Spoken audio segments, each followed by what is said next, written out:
Nous avons déjà les tableaux ici.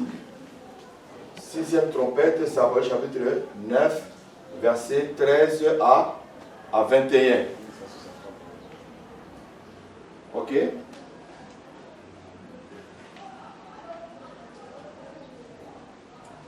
Quelqu'un peut faire la lecture pour nous? Je lis la parole du Seigneur, Apocalypse chapitre 9, verset 13. Le sixième ange sonna de la trompette, et j'entendis une voix venant des quatre coins de l'autel d'or qui est devant Dieu. Verset 14. Et disant au sixième ange qui avait la trompette, délie les quatre anges qui sont liés sur le grand fleuve l'Euphrate. Verset 15. Et les quatre anges qui étaient prêts pour l'heure, le jour, le mois et l'année furent déliés afin qu'ils tuassent le tiers des hommes. Verset 16. Le nombre de cavaliers de l'armée était de 2 myriades, des myriades, j'en entendis le nombre. Verset 17. Et ainsi je vis les chevaux dans la vision, et ceux qui les montaient ayant des cuirasses couleur de feu, d'hyacinthe et de soufre. Les têtes des chevaux étaient comme des têtes de lions, et de leur bouche il sortait du feu, de la fumée et du soufre. Verset 18. Le tiers des hommes fut tué par ces trois fléaux, par le feu, par la fumée et par le soufre qui sortait de leur bouche. Verset 19. Arrête-toi là pour le moment. Ok. Voilà, que Dieu bénisse sa parole. Nous allons, pour un premier temps, d'abord expliquer encore une fois ce que c'est la trompette. Et là, je vais profiter pour vous expliquer aussi la trompette qui va retentir le jour de l'enlèvement de l'Église. C'est ainsi que, à partir du verset 13, nous commençons d'abord au chapitre 8, le verset 2. Soyez rapide dans la lecture, s'il vous plaît. Aide-moi, s'il te plaît. Apocalypse 8, verset 2. Voilà. Et je vis les 7 anges qui se tiennent devant Dieu, et 7 trompettes leur furent données. J'ai vu des anges qui se tiennent devant Dieu, et 7 trompettes leur furent données. On leur donne le 7 trompettes. Ok? Et quand nous lisons le verset 7, les trompettes commencent à sonner. Hein? Apocalypse 8, verset 7. Voilà. Le premier sonna de la trompette. Le premier sonnet de la trompette. Et il y eut de la grêle Il y a eu de la grêle. et du feu mêlé de sang. Ok, suivez bien. Les trompettes, on nous parle ici, ce ne sont pas des instruments de musique, ni la chauffa. La chauffa sont des cornes que les Hébreux utilisent pour, à la place de la trompette que nous avons l'habitude d'utiliser. Il ne s'agit pas de la trompette d'instrument. Mais ici, il s'agit de ce qu'on appelle la voix de Dieu. La voix de Dieu, ce sont des déclarations, des proclamations. Quand nous lisons par exemple l'Apocalypse, juste pour confirmer ce que je viens de dire là, nous allons Apocalypse chapitre 4, verset 1er. Regardez bien. Apocalypse 4, verset 1er. Après cela, je regardais, et voici une voie était ouverte dans le ciel. Une porte était ouverte dans le ciel. Une porte était ouverte dans le ciel. La première voix que j'avais entendue. Écoutez bien, la première voix que j'avais entendue, comme le son d'une trompette, comme le son d'une trompette, et qui me parlait dit, monte ici. Écoutez bien d'abord. On dit la voix qui me parlait. J'ai entendu la voix qui me parlait comme quoi? Le son d'une trompette. Le son d'une trompette. Amen. Donc, la trompette dont on nous parle ici, d'abord sont des trompettes de jugement. Après l'Apocalypse chapitre 8 là. Et cette trompette là, ce ne sont pas des messages prophétiques. Ce sont des jugements.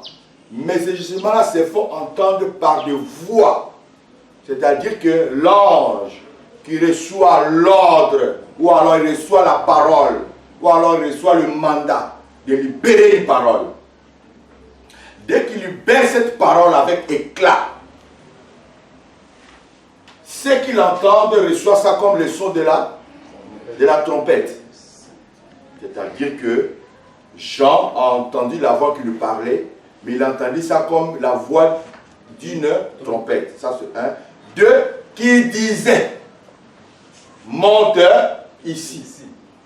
Vous comprenez? Cela veut dire que non seulement il a entendu la voix comme le son d'une trompette, mais à l'intérieur de cette son de la trompette, il y avait des paroles. Elle me fait comprendre. C'est-à-dire, la trompette a retenti. La voix que Jean a entendue, il a entendu ça comme une trompette. Mais dans les trompettes, il y avait des paroles qui lui disaient « Monte ici ».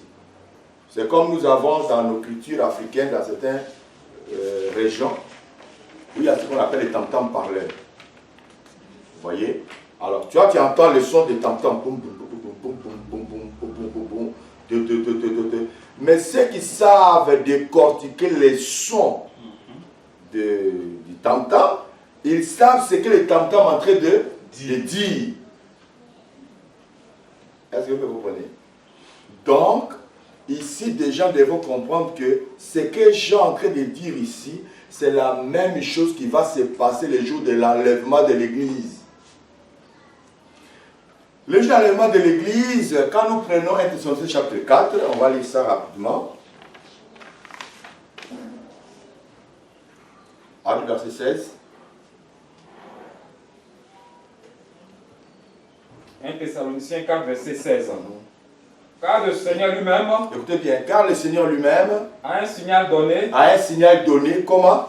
À la voix d'un archange, à la voix d'un archange. Et au son de la trompette, à la voix d'un archange. La voix là, c'est écrit avec X. C'est la voix de non. La voix, c'est la parole. Oui, c'est la voix parole. La voix parole. C'est écrit avec X à la fin. Est-ce que vous comprenez? C'est la voix parole, par la voix d'un archange. On dit maintenant quoi? Au son d'une trompette. Est-ce que vous comprenez un peu? Donc, les jours de l'enlèvement, ce n'est pas les trompettes, musique qui vont retentir. Non, c'est la voix de l'archange. Et ceux qui vont entendre cette voix, ils vont l'entendre comme le son d'une trompette qui leur dit montez. C'est-à-dire ce verset de 1 Thessaloniciens 4, verset 16 est comparable à Apocalypse chapitre 4, verset 1. Parce que Jean, à la fois, il est aussi le type de l'Église. Amen.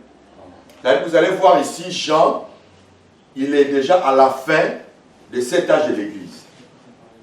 Le cet âge de l'Église vient de prendre fin. Et la voix maintenant lui dit que monte ici. Qui veut dire tout simplement que quand les 7 âges vont finir, l'Église doit quitter la terre. Mais comment l'Église va entendre le son de la trompette? C'est-à-dire quand l'archange va retentir la voix, ça c'est la trompette avec éclat. La trompette avec éclat est faite pour les départs. Est-ce qu'on se comprend? C'est clair? C'est clair.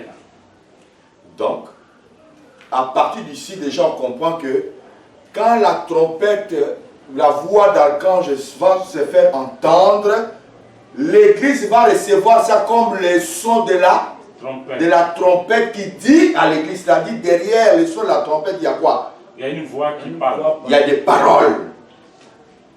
Amen. Il y a des paroles. Alors ces paroles-là vont dire à l'Église, l'Église monte ici. Donc l'Église va entendre le son d'une trompette qui parlait. En lui disant, l'Église monte ici, le temps pour toi de rester sur la terre est fini, est terminé. Donc, là déjà je vous éclaire pour comprendre que les trompettes, quelque part, il y a les trompettes qui symbolisent le message, Mais quand nous allons dans Apocalypse chapitre 8, là ce n'est plus de message prophétique, voilà ce que je voulais dire. Mais ce sont des déclarations. Ce sont des voix qui retentissent pour proclamer quoi? Ce qu'on appelle des jugements. Amen. On a vu ça, regarde, quand Jésus arrive devant le tombeau de Lazare. Il dit, Lazare, sort. C'est le son de la trompette. Lazare entendit un bruit dans son oreille comme un son de la trompette qui lui disait, sort. Et là, ça retentit avec éclat. Et c'est comme ça. Nous allons voir, quand les anges libèrent la parole, ils déclarent des jugements. Comme nous avons vu au temps de Moïse, les 10 plaies, devant les Égyptiens. Moïse parlait. Et quand il parlait, les fléaux, ça battait sur l'Égypte. Et c'est comme ça les choses vont être faites ici. Amen. Nous avons vu qu'à partir de la première trompette, deuxième trompette, troisième trompette, quatrième trompette, ce sont les anges terrestres, qui sont les deux témoins. Or, à partir d'ici, déjà les choses changent. On a vu à chapitre 8, le verset 13. L'aigle qui volait, qui disait malheur à la terre et à la mer, à cause des autres sons de la trompette qui vont suivre. Parce que ça serait très, très, très calamiteux. Donc, à partir d'ici, déjà, il n'y a plus les deux témoins. À partir d'ici. On a étudié ça le samedi passé. Maintenant, ici, la trompette qui retentit, c'est la voix qui est libérée. Et cette voix qui est libérée doivent déclencher les effets, ou alors les fléaux, ou alors les jugements. On se comprend? Jusque-là, c'est clair, non? Voilà, donc, très souvent, nous disons, quand la trompette va sonner, on va entendre, les sons de la trompette, on sera parti. Il n'y aura pas un ange qui va sonner trompette. Non. L'église va entendre la voix de l'archange comme le son de la trompette, en lui disant, quitte maintenant la terre, il faut monter. Amen. Donc, là, je crois que c'est déjà clair. Deuxième point, je voulais vous amener à comprendre, si nous voulons étudier la sixième trompette, comprenez déjà que la sixième trompette est toujours liée par ces deux passages. C'est-à-dire, tu ne peux pas enseigner la sixième trompette sans faire allusion au sixième fléau. C'est-à-dire, nous avons, à partir d'ici, chapitre 9 d'Apocalypse, versets 13 à 21, ici, c'est la trompette qui retentit, qui sonne. Amen. Quand je dis Amen, ne répondez pas, ça si vous ne répondez pas, ça veut dire que vous n'êtes pas d'accord. Amen. Amen. Ok? Ou alors que vous ne comprenez pas, ou alors vous ne me suivez pas bien. Non, ça rentre fort, donc... Donc je dis, tu ne peux pas enseigner les trompettes, comme on l'a vu déjà au départ, sans faire allusion avec les fléaux. Donc, à partir de la sixième trompette, le chapitre 9, versets 13 à 21, dès que la trompette est déclenchée, les événements qui se produisent ici, où la trompette est retentie, c'est les mêmes événements qui vont se suivre dans le fléau. Nous allons étudier ça, vous allez comprendre. C'est-à-dire quand nous rentrons à partir de la page 16, verset 12 à 16, ce passage-là est lié au fléau, pardon, aux trompettes qui retentissent ici. C'est ainsi que les deux doivent marcher ensemble. Après chapitre 16, verset 12 à 16, nous permet de comprendre les événements qui vont se dérouler ici en détail. Dieu bénisse sa parole. Amen. Ok. Donc, comprenez une chose. Tous ces événements ici se font qu'à partir maintenant de la... Sur les 70 semaines de Daniel, la moitié d'une semaine, mais c'est la deuxième moitié maintenant. Alors là encore, ça devient terrible. On va pas la créer ici. Ok. On va tourner un peu le tableau. Je ne vais pas effacer le schéma là. Voilà.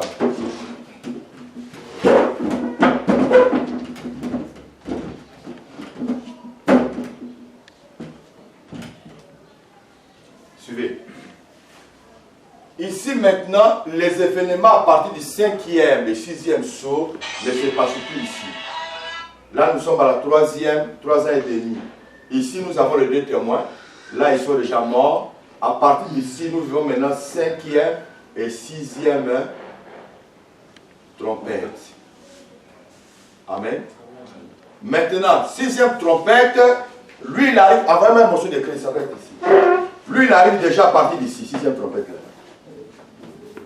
Avant déjà d'ici. Est-ce que vous me faites comprendre? Voilà. 5e quelque part ici. 6e, il arrive déjà ici. Nous allons jouer au 7e. Ok, merci. Parce que 7e va commencer là pour rentrer. Donc, déjà à partir d'ici, nous allons à ce que nous appelons la fin des temps des nations. Et les nations commencent déjà à trembler. Les fléaux que nous vivons aujourd'hui, les épidémies que nous vivons aujourd'hui, ne sont que les entraînements de la grande guerre qui doivent arriver, frère. Ce sont les entraînements. C'est les chrétiens qui ne sont pas conscients et d'autres qui ne sont pas enseignés.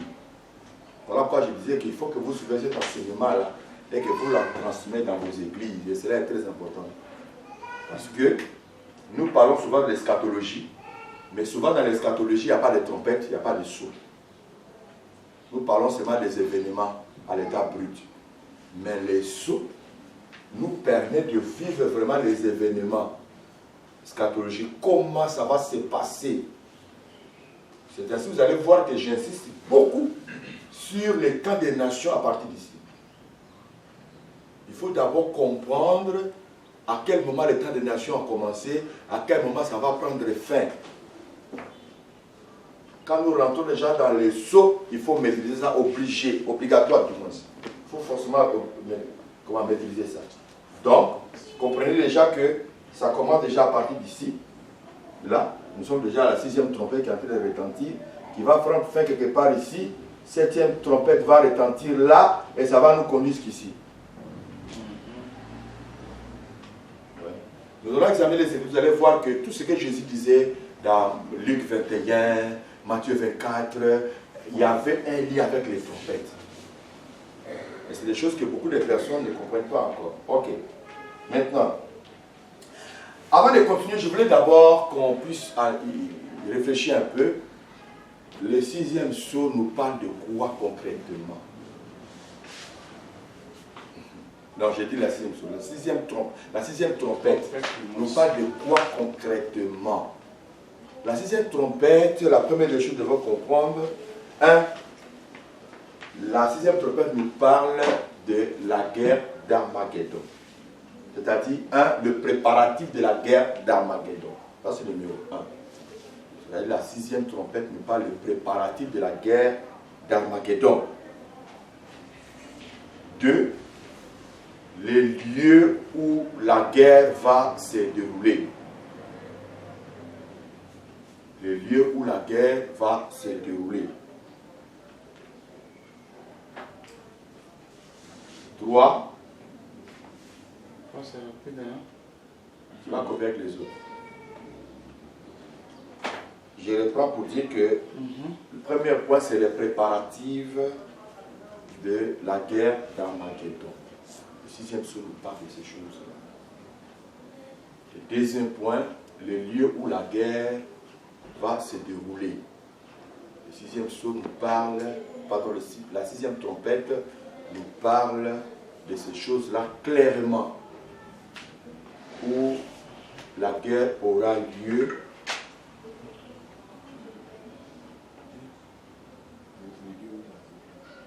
C'est bon? Troisième point, la mission des 4 démons sortis du fleuve de l'Euphrate. La mission des 4 démons sortis du fleuve de l'Euphrate.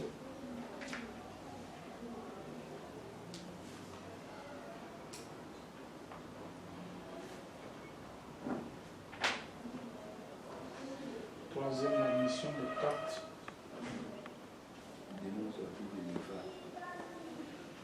Les 4 démons sortis de l'Euphrate. Et quatrième point pour boucler les désastres que vont subir le peuple d'Israël envers les nations.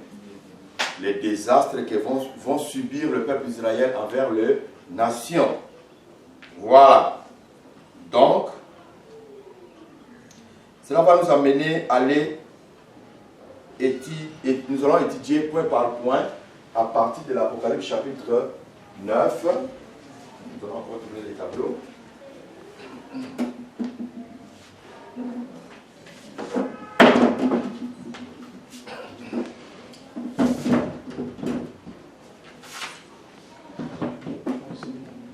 Voilà, donc nous prenons le verset 13, d'abord chapitre 9, verset 13. À vous la lecture, s'il vous plaît. Apocalypse 13, verset 9, verset 13. Lisez ça rapidement. Apocalypse 9, verset 13. Et le sixième ange sonna de la trompette, et j'entendis une voix venant des 4 cornes de l'autel d'or qui est devant Dieu. On dit, le sixième ange sonna de la trompette, et j'entendis la voix venant des 4 cornes de l'autel d'or qui est devant Dieu. Ok, qui peut me dire, nous sommes où? Lève la main, quelqu'un? Nous sommes où, là?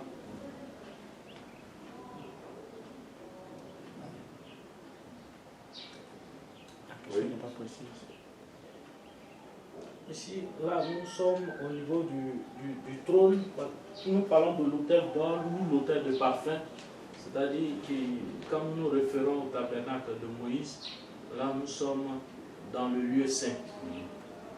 Et ici, là, nous sommes où? Nous sommes ici au niveau parce que là, nous parlons du trône céleste.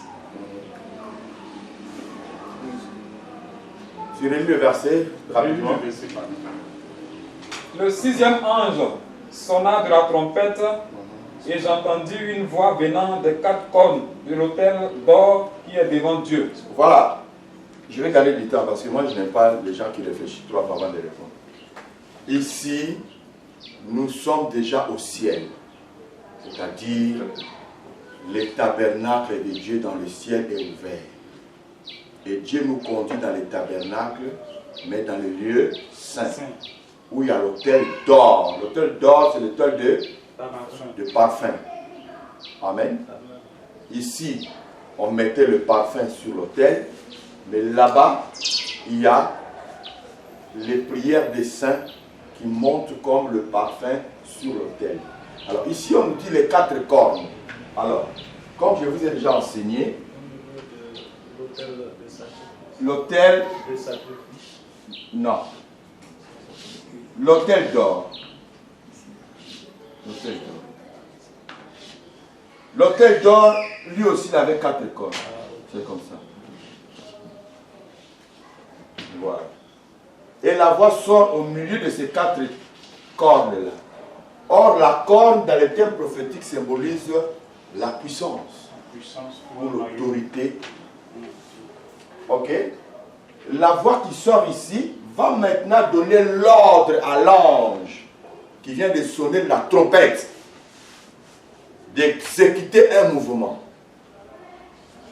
Et on dit, j'ai entendu une voix qui disait à l'ange. Donc, la voix qui est ici, nous allons nous rendre compte que ici, cet hôtel était réservé seulement pour le parfum. Mais prenons après chapitre 5.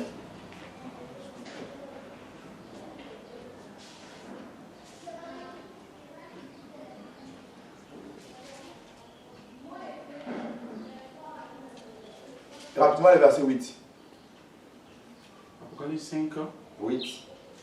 Quand il eut pris le livre, les 4 êtres vivants et les 24 vieillards se prosternèrent devant l'agneau, tenant chacun une harpe et des coupes d'or remplies de parfums. Remplis de parfums. Et Ce on sont nous les explique prières des les saints. parfums remplis dans les coupes d'or. On nous explique ce sont quoi? C'est Ça quoi? symbolise la prière des saints. Ce sont les prières des saints.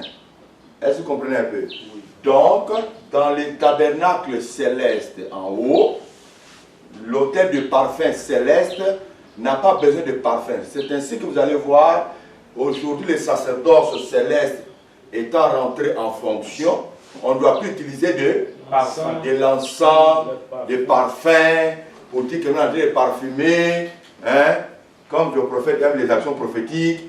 Il faut faire très attention, parce qu'on ne doit plus utiliser les parfums, comme vous dit que non, comme c'est comme ça, on achète les parfums pour que ça sente bon, vous dit que les prières sont montées. C'est par là, les changements de ce tabernacle qui nous a permis aujourd'hui à décrypter de faux pasteurs et de faux prophètes. Est-ce qu'on se comprend? Ils vont faire une action pour dire que non, pour prouver que nos prières sont montées, on va offrir de l'encens, on va offrir des parfums, pour dire que non, et non, et non, et non. Il faut toujours faire très attention. Voilà pourquoi nous avions déjà étudié ces choses. Tant que le tabernacle terrestre de Moïse existait, le tabernacle céleste n'allait pas fonctionner. Or, ce tabernacle terrestre fonctionnait avec du sang des animaux. Il a fallu maintenant le tabernacle céleste commence à fonctionner. Or, ce tabernacle, ça n'allait pas fonctionner s'il n'y a pas aussi du sang. Mais comme lui, il ne prend pas le sang des animaux, il faut forcément le sang pur qui ne vient pas d'un homme, qui ne vient pas d'un animal. Donc, il fallait forcément le sang de Dieu lui-même, à la personne de Jésus. C'est ainsi que quand Christ meurt à la croix, automatiquement, le sacerdoce de Moïse a cessé de fonctionner. Le sacerdoce céleste prend maintenant la place. Donc, le parfum qu'on doit offrir ici, ça doit être avec le prière des saints. Amen. À partir d'ici déjà, la voix qui dit à l'ange, qui sonne la sixième trompette, qui donne l'ordre, nous allons voir ça tout à l'heure, mais avant d'arriver là-bas, il faut que comprenne que la voix qui retentit, c'est la voix de Dieu qui parle. Et la voix qui retentit ici veut maintenant, parce que là, il y a les prières des saints. Parmi les saints, là, il y a toujours des martyrs dedans. Puisque là, nous sommes maintenant dans le temps de jugement. Il faut que ces martyrs-là soient toujours vengés. Donc, on peut facilement comprendre tous les fléaux qui s'abattent ici, là. Dieu vend tout. Comment? Il est en train de venger toujours ces saints. Amen. Amen.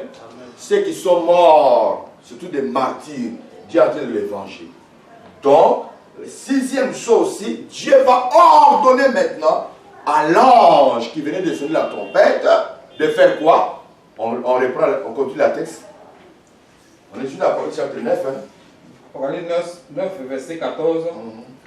Et disant au sixième ange qui avait la trompette, délie les 4 anges qui sont liés sur le grand fleuve d'Éphrate. Verset 15. Non. Bon, vas-y. Verset 15. Et les 4 anges qui étaient prêts pour l'heure, le jour, le mois et l'année, furent déliés afin qu'ils tuassent le tiers des hommes. Ok. Arrête un peu là. Tu reprends que le verset 13. Non, 14. Le verset 14. Et disant au sixième ange, qui avait la trompette, délie les 4 anges. Délie les 4 anges qui sont où? Qui sont liés sur le grand fleuve d'Éphrate. Maintenant, suivez-moi très bien. Ici, il y a un souci. Parce que l'ange qui reçoit l'ordre de Dieu, on lui demande de délier les 4 anges qui sont sur le fleuve de l'Euphrate. La première chose que nous devons comprendre, quand il dit délie 4 anges, cela veut dire simplement que ce n'est pas les anges de Dieu. Ce sont les anges déchus. Parce qu'il n'y a pas les anges de Dieu qui sont liés. Les anges liés là sont des démons. Or, nous avions déjà vu dans le livre de Jude, verset 6. On peut lire ça rapidement, Jude, verset 6. Jude, verset 6. Là-bas, il n'y a pas de chapitre. Hein? Jude, verset 6. Après, on va lire 2 Timothée. Il a réservé pour le jugement. Je vais commencer par verset 5 pour voir. Non, 6. Qu'il a réservé... Non, vous m'avez verset 5. Je veux vous rappeler, à vous qui savez fort bien toutes ces choses, que le Seigneur, après avoir sauvé le peuple et l'avoir tiré du pays d'Égypte, fut ensuite péri les incrédules. Verset 6. Qu'il a réservé pour le jugement du grand jour, enchaîné éternellement par les ténèbres les anges qui n'ont pas gardé leur dignité, mais qui ont abandonné leur propre demeure. D'accord. Maintenant, tu prends 2 Pierre, 2 verset 4.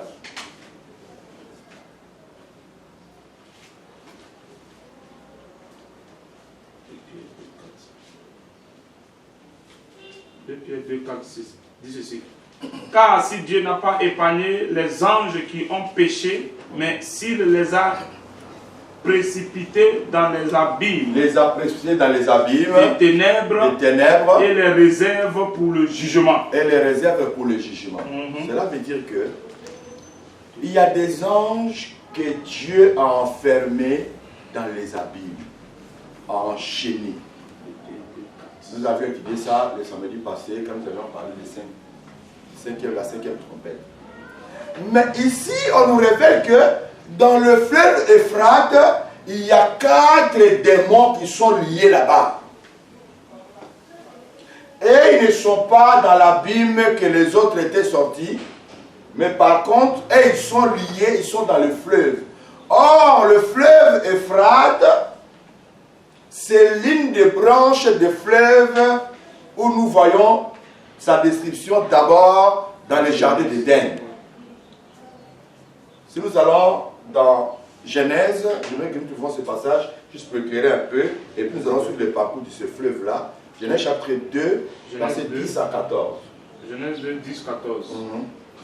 Un fleuve sortait d'Éden pour arroser le jardin, et de là, il se divisait en 4 branches. Vous voyez, il y a un fleuve qui est sorti du jardin d'Éden pour arroser le jardin. Et ce fleuve se divisait en combien de branches? En 4 branches. Vous voyez? Alors, ces 4 branches-là, les fleuves se sont y allés. 4 branches. Mais chaque branche portait un nom. C'est-à-dire, une branche avait un nom de son fleuve. C'est ça. Ok? Mais la 4e branche, c'est le fleuve Euphrate. Lis la suite. Verset 11. Le nom du premier est Pichon. C'est celui qui entoure tout le pays de Havila où se trouve l'or. Verset 12. L'or de ce... Verset 13. Le nom du second fleuve est Guion. C'est celui qui entoure tout le pays de Shur. Verset 14. Le nom du troisième est Hiddekel. C'est celui qui coule à l'orient de la Syrie. Le 4e fleuve, c'est l'Euphrate. Voilà. Donc le 4e fleuve, c'est l'Euphrate.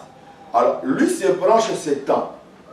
Ça s'étend. Mais sinon, nous allons remarquer que dans la carte géographique, j'aurais voulu tirer ça pour mettre ça pour vous ici, mais le temps ne m'a pas permis. Oui. Mais comprenez que le fleuve Euphrate traverse certains pays arabes, tels que la Turquie, la Syrie, Irak, Iran. Ok? Et il y a d'autres pays aussi environnants, tels que la Jordanie, ainsi de suite. Alors, vous allez remarquer que où le fleuve Euphrate passe là, ces pays qui sont environnants de ce fleuve sont des pays où il y a trop de tensions. Quand tu prends la Turquie, il y a les tensions là-bas. La Syrie, il y a les tensions là-bas. On prend Irak, Iran. Ok. Ce sont ces démons-là, malgré qu'ils soient en prison, mais leur